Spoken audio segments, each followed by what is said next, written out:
Hello, everybody. This is Gerald Salenti, and we're honored again to have with us a man of men on this November 29th, 2023, Judge Andrew Napolitano. And by the way, Judge, today's my birthday. Oh, I was just going to announce that. I was going to make sure everybody watching now knew why you're so smiley and happy-faced today. I won't say what birthday it is. I know. I'll let you say that if you want. 77, Sunset Strip. I'm 4 years behind you. Yeah. Boy, as all us older cats say, man, glad we grew up when we did rather than now. It was a whole different America. Yeah, there was terrible things going on, but at least you were free to be who you wanted to be. And you had to, they weren't watching over everything that you were doing, didn't know where you were going. But now, as you write in your article, hey, Mike Johnson, is the Constitution it's the Constitution you're trashing. The right to privacy, to be left alone, to engage in personal behavior and communications, immune from government regulation or surveillance, to be yourself is a fundamental human right, you write, that we all exercise every day. It is also a constitutional right since it is expressly protected by the Fourth Amendment and has been expressly recognized and upheld by state and federal courts consistently for the past 60 years. But no more. Until George W. Bush and Dick Cheney came along post 9/11 and persuaded the Congress, it was a Republican Congress, so the Senate was Democratic, Republican House at the time, to enact the Patriot Act and to enact amendments to the Foreign Intelligence Surveillance Act. The one I'm writing about here, this will scandalize people to know that this is a law, suspends the Fourth Amendment protections for a class of persons. Now, the Fourth Amendment doesn't protect just Americans. It protects persons, good persons, bad persons, Americans, non-Americans, people the government likes, those that do what the government tells them to do, and people the government hates, those that resist and challenge the government. But the Congress has suspended the Fourth Amendment for foreign persons communicating from outside the United States into the United States, foreign people in the U.S. communicating to foreigners outside, foreign people inside the U.S. communicating to each other, and foreign people communicating to Americans. So if you're an American talking to a foreign person, for the purpose of that communication, your Fourth Amendment rights have been suspended. What does that mean? It means the government can engage in surveillance without suspicion, without probable cause, without a search warrant. That's the law. That law, known as Section 702 of the FISA Act, Foreign Intelligence Surveillance Act, expires on December 31st of this year, a month from now, and it is up for renewal. And Mike Johnson, the Speaker of the House of Representatives, when he was Congressman Johnson, voted against its extension 5 years ago, spoke against its extension 5 years ago, and said, as Congressman Johnson, there should be an up or down vote on this because the majority of the House is against it.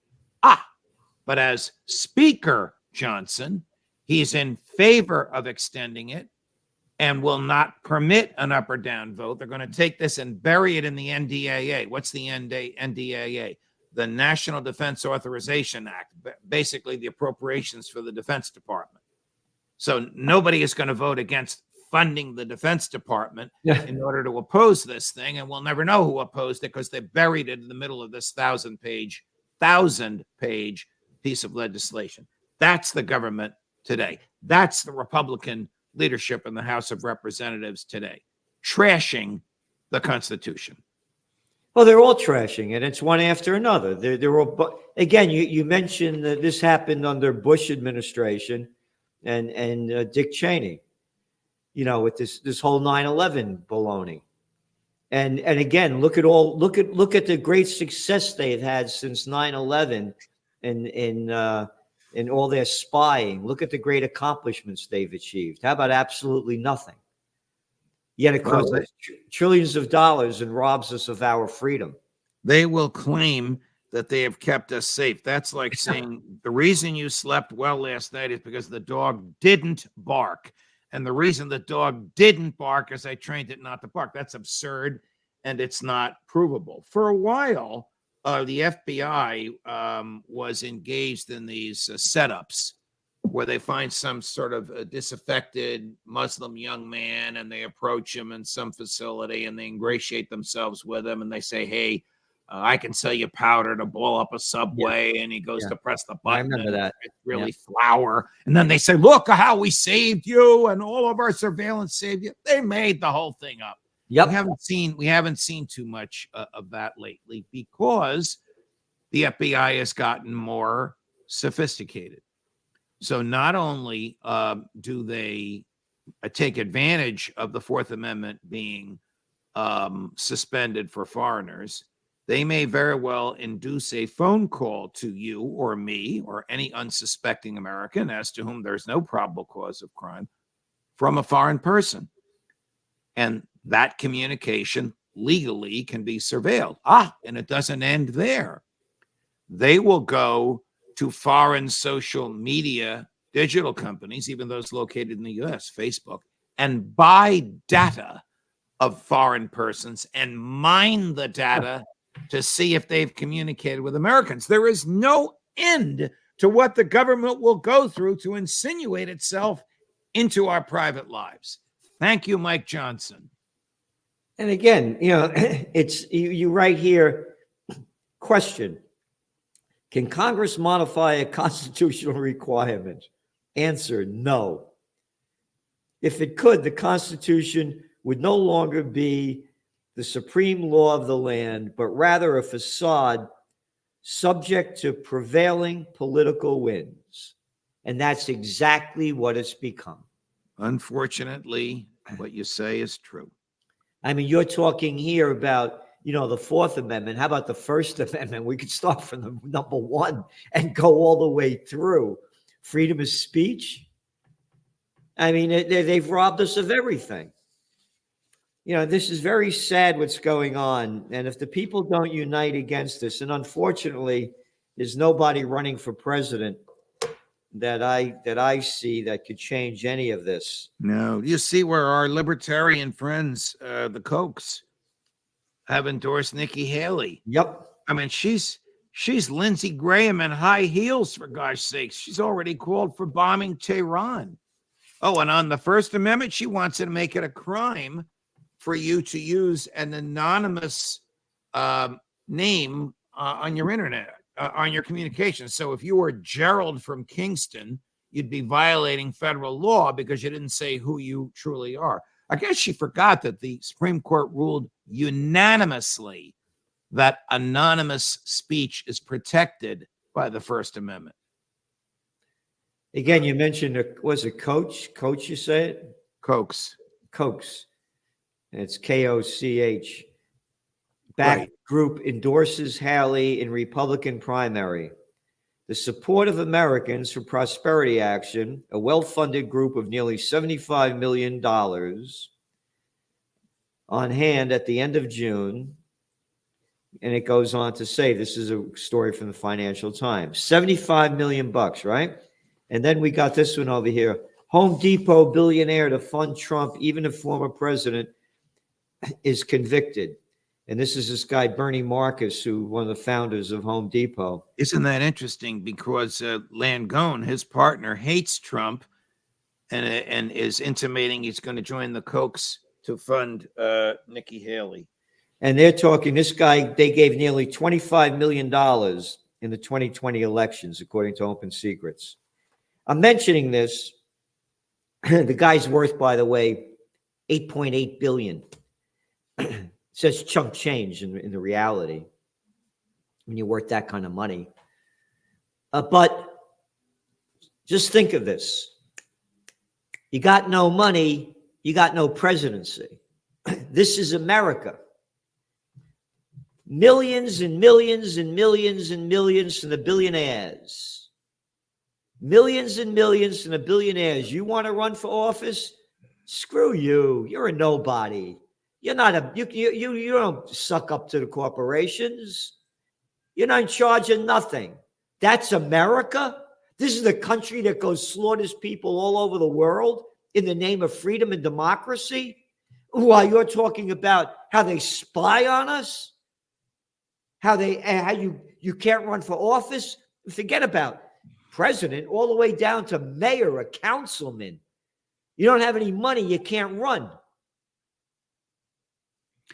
Well, that's what our society has become, and it gets worse and worse with every tick of the clock. Yep. And talking about worse and worse with every tick of the clock, what's going on over there in Gaza, and it is genocide by definition what they're committing. And by the way, people they call me an anti-Semite. I hate Jews, which is so stupid. My best friends are Jews, and said 3 of my last 4 girlfriends were Jewish. And number 2, they're not Semites. They're Ashkenazis from Ashkenazi Jews from Eastern Europe that are running Israel, and the Palestinians are Semites. So here, as both Italian Americans, if we hated Mussolini, would that make us anti-Italian? Crazy. If you hated Hitler, are you anti-Germans? Yeah. No, but Yesterday, you could hate a murderous, arrogant guy like Netanyahu that's slaughtering people. Was it over 15,000 now? yes. 15,000. Half of them almost are children. And you're called an anti-Semite because you hate the murderer. But if you hate Mussolini, if you hate Hitler, you're not anti-Italian or anti-German, but you hate Jews if you hate what Netanyahu is doing. Well, that's the mainstream media keeps selling it over and over and over again. Palestinians don't count. Here's the front page of yesterday's New York Times. Big picture here. See it? Gal Goldstein, among 11, was among the Israeli hostages freed over the weekend. A deal calls for more exchange and more Gaza aid. Not a word about the Palestinians that are not hostages. What are they? Oh, well, according to the mainstream media, they're prisoners. Why are the 3,000 Palestinians, some of them as young as 5 years old, 5, in Israeli jails called prisoners, but the 220 Israelis held by Hamas called hostages? Because of the Israeli PR machine. Yep. I'll give you an example of that machine. Yesterday in the House of Representatives, there was a vote, 428 to 1. The vote was to equate, it's a non-binding resolution, but here's the vote, to equate opposition to the Netanyahu regime with anti-Semitism. Every single member of the House that voted for it, except for the great Thomas Massie, who has the courage of a tiger and the intellectual honesty of Ron Paul, to say this is ridiculous. And then he proceeded to say all the reasons why he opposes the Netanyahu government and how offensive it is to equate that with hatred of a religious group. It's absurd. But they have succeeded with that. And that's what terrifies the members of the House. It didn't terrify Congressman Massey, but it terrified all the others. Again, and they don't show the Palestinian people and children being released.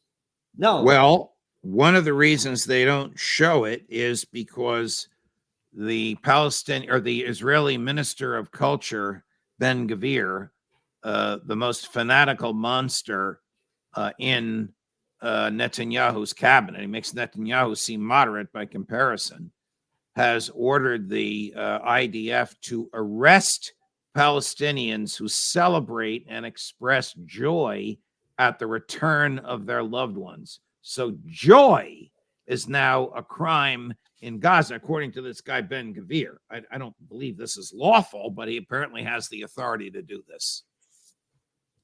Again, an article from the Financial Times. Relatives tell of captives' Hamas ordeal. Catastrophic rooms, lowered voices, rice rations, and threats. A picture is emerging of the discomfort and distress of life in the hands of Hamas after the Palestinian militant group began releasing women and children as part of a temporary truce deal with Israel. Financial Times. Nothing about the horrible prison conditions of the Palestinians in there for months and years. And again, brought up on no charges at all that they've arrested. Right? Correct. Some of them were actually born in jails because their mothers were pregnant at the time they were seized, charged with no crime, appeared before no judge, just locked up because of their ethnicity and where they were physically located at the time the police decided to arrest them. And again, this is why, by the way, you subscribe to the Trends Journal magazine, because we give you the facts. Nobody pays us off. We don't have any advertisers. We don't get any donations from the bigs. Nobody tells us what to do. So you go to trendsjournal.com, because here's what nobody else is reporting either. This is from Al Jazeera. Israel arrests almost as many Palestinians as it has released during truce.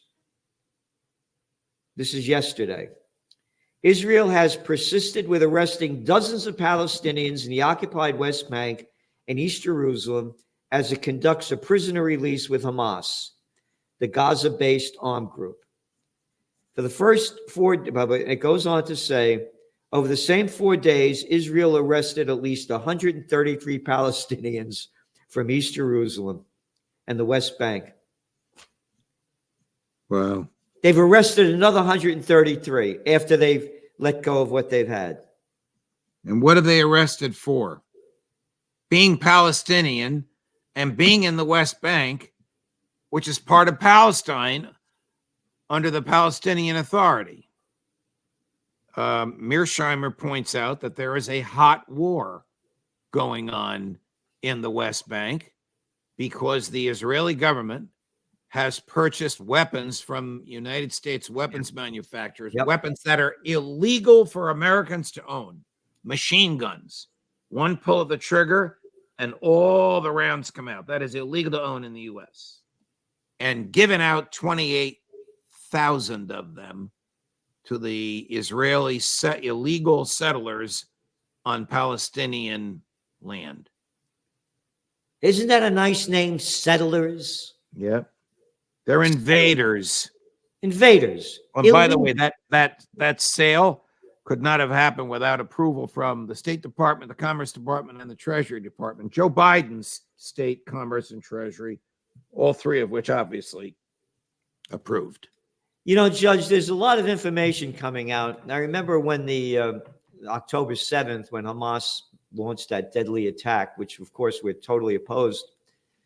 There was a lot of, Phil Giraldi among them said that Israel has the top intelligence in the world, and they probably knew this was happening. And then in that same day, right after, there were reports that came out that both Egypt and the United States had warned Israel that this was going to happen. And there's more and more information coming out saying that they ignored the reports coming out that Hamas was going to attack. Well, the Financial Times has reported that a half dozen female tank drivers, tank operators in the IDF actually observed Hamas activity, extraordinary Hamas activity in the days preceding October 7th, reported it up the chain of command, and their superiors discounted it. The Telegram reported yesterday that these military-style exercises that Hamas perpetrated on October 7th, they've been practicing since 2020. Now, Phil is right that the Mossad has had a reputation as the best and most efficient, also the most ruthless, intelligence organization on the planet, better than the British MI6, better than the American CIA. But they were either caught flat-footed or their civilian bosses, Netanyahu and company, didn't take any of this seriously. We know the Egyptians warned them. They didn't take it seriously. What does this mean? I guess this means the end of Netanyahu. I don't know who would replace him, but somebody of like mind, probably not as much of a monster as he is, but Mearsheimer calls him a dead man walking politically because all this has come out. I see it differently. I believe that Netanyahu knew it. And one of my lines is, when all else fails, they take you to war. Nobody talks anymore about the 39 weeks of major protests that were going on in Israel because of Netanyahu's Judicial Reform Act. That were about to topple his government. They called it a civil war.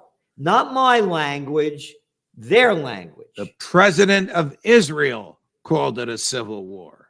Isaac Herzog. Correct. Until Bibi united everybody. War going on. They were going to overthrow the government. There were 39 weeks of major protests. Totally forgotten. Totally forgotten. So I believe Netanyahu knew it. And he wanted it to happen. They do it all the time. Again, we've both talked about what happened following the Great Depression, World War II. What followed the dot-com bust? The War on Terror.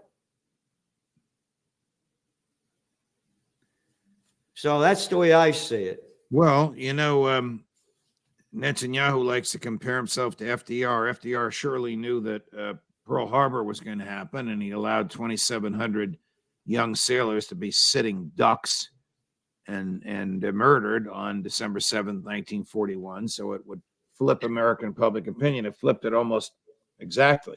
It was 80% against entering World War II on December 7th. On December 9th, it was 80% in favor of entering World War II. So he succeeded.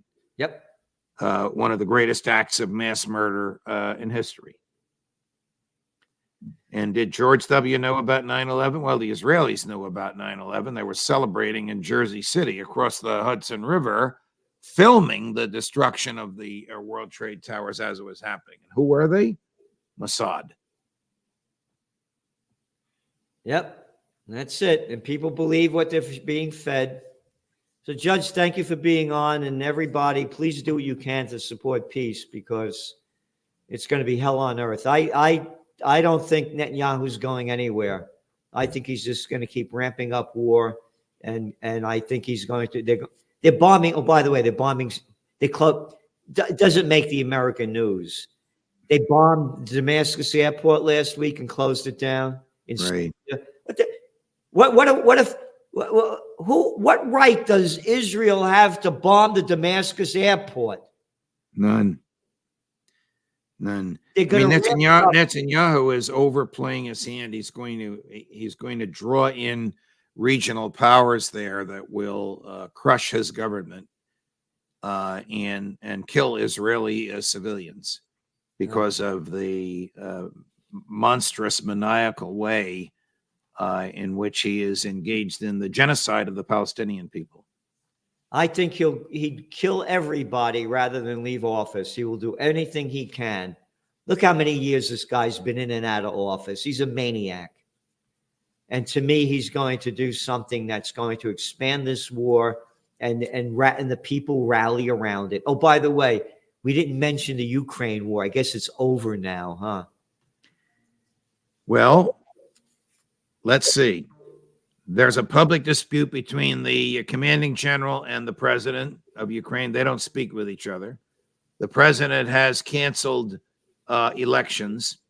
The legislature has enacted a draft of everybody, both genders, age 17 to age 70. Huh. The United States has said, you and I just made it. And the United States has said, we got to cut back what we're sending you because Bibi needs it. Yep. Do they really think this war, they really think they can still beat the Russians? Oh, and the Russians are on the outskirts of Kyiv. How much worse can it get? Yep. And that's my other thing. You watch, they're going to do something. They're going to do like bomb a nuclear power plant, the Ukrainians. They're going to get back in the news, do something big in Moscow.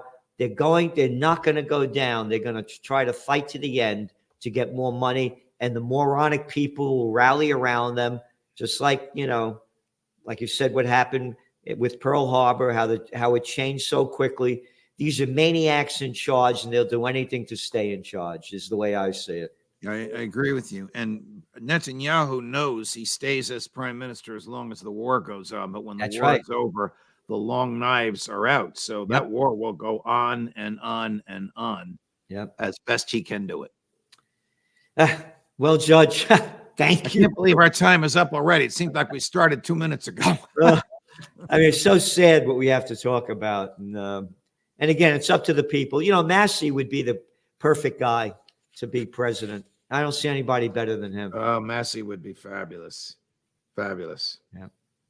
Thank you, Judge. And we'll see you next week. Thank you, Gerald. All the best. See you next week. Bye-bye.